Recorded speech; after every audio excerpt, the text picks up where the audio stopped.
This is a walkthrough of a DocuSign automation process. Using this automation process, users do not have to log into DocuSign to send out envelopes and documents to be signed.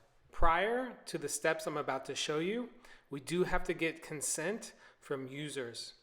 There are various ways to get consent, so I'm not going to cover that here, as this will depend on the organization and their policies. Here I have two folders that represent the different departments that need to sign off on documents.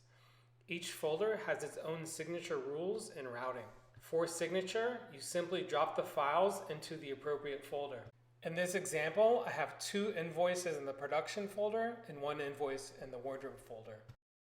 Each folder will contain an Excel file that lists the individuals that need to sign off on documents dropped into that folder.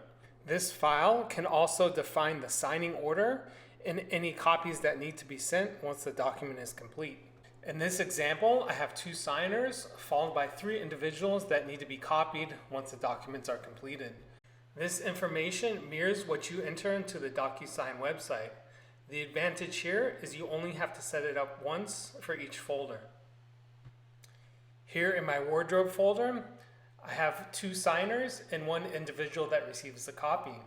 In order for DocuSign to place signatures where we want them, we need to use tabs.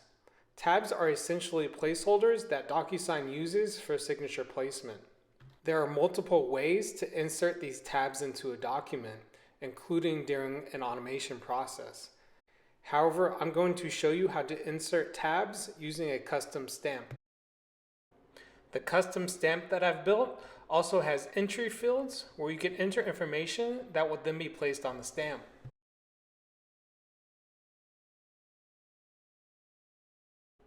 Once your stamp is on the page, you can resize it and move it to your desired location. Next, we need to flatten the document. This essentially merges the stamp with the document itself. You can flatten many different ways, including an automated process. But here, I'm just going to click a custom button that I created, which flattens the document. If you do not want to use a stamp, we can also insert tabs with an automated process. Or we can add a cover page to each invoice. I'll provide a link below, which is a walkthrough of my automated invoice processing, which adds a cover page to each invoice that contains tabs along with other fields. Now that everything is complete, I'm running the automation process in the background. We should be getting two envelopes. One envelope will have two documents to sign, and the second envelope will have one document to sign. This behavior is fully customizable, and we could have one envelope for each document. On the DocuSign website, you'll see the two envelopes. You'll see the signatures, and each envelope is different, and you'll see that one envelope has one document and the other envelope has two documents.